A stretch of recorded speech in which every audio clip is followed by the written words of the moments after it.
Romain Molina a fait plusieurs déclarations critiques sur Xavi Alonso depuis son arrivée au Real Madrid. Selon Molina, le vestiaire madrilène est divisé et une partie des joueurs estiment qu'Alonso s'immisce trop dans leurs affaires, notamment à cause de sa méthode très stricte et son autorité forte. Molina révèle que cette rigidité a créé des tensions, en particulier avec des joueurs qui ont du caractère comme Vinicius.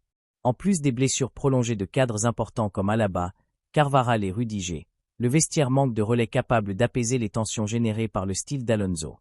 Molina souligne aussi que malgré ces difficultés, des joueurs comme Tchouaméni, Mbappé, Gullit et Militao adhèrent pleinement à la méthode. Mais globalement, l'ambiance est fragile et rend la gestion d'Alonso très complexe, notamment avec un président Florentino Pérez qui reste en retrait. Ces éléments soulignent un contexte compliqué pour Xavi Alonso dans son objectif de faire fonctionner une équipe talentueuse mais fissurée. Dayo Upamecano a ouvert la porte à un transfert au PSG malgré son attachement au Bayern Munich. Lors d'une interview pour l'équipe, il a reconnu que le PSG est un très grand club avec un super coach et de magnifiques joueurs, et s'est dit très reconnaissant de l'intérêt que lui porte le club parisien. Cela étant, il assure qu'il est actuellement concentré sur sa saison avec le Bayern Munich et l'équipe de France, laissant le soin à son agent de gérer les discussions sur son avenir. Il espère pouvoir prendre une décision avant la Coupe du Monde 2026.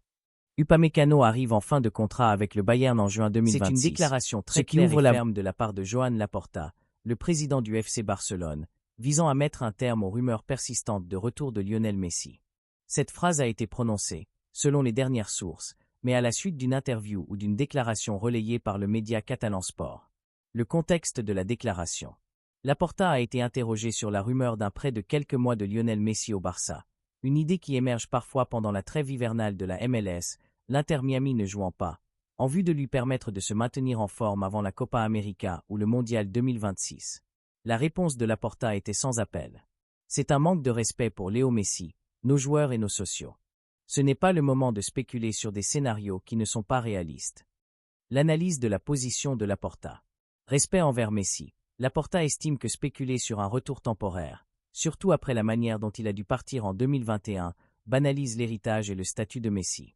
Il souhaite que l'histoire entre Messi et le Barça se termine par le grand hommage qu'il lui a promis lorsque le camp nou rénové sera prêt, et non par un prêt risqué. Stabilité du vestiaire. Le président défend ses joueurs actuels. Un retour de Messi, même en prêt, entraînerait une pression médiatique démesurée et pourrait déstabiliser l'équipe et les choix de l'entraîneur, actuellement en cyclique. Il ne veut pas que ses joueurs se sentent menacés ou que l'attention soit détournée. Scénarios irréalistes. Laporta ferme la porte à tout scénario, prêt, retour officiel, qui n'est pas dans les plans budgétaires et sportifs actuels du club, insistant sur le fait que l'ère Messi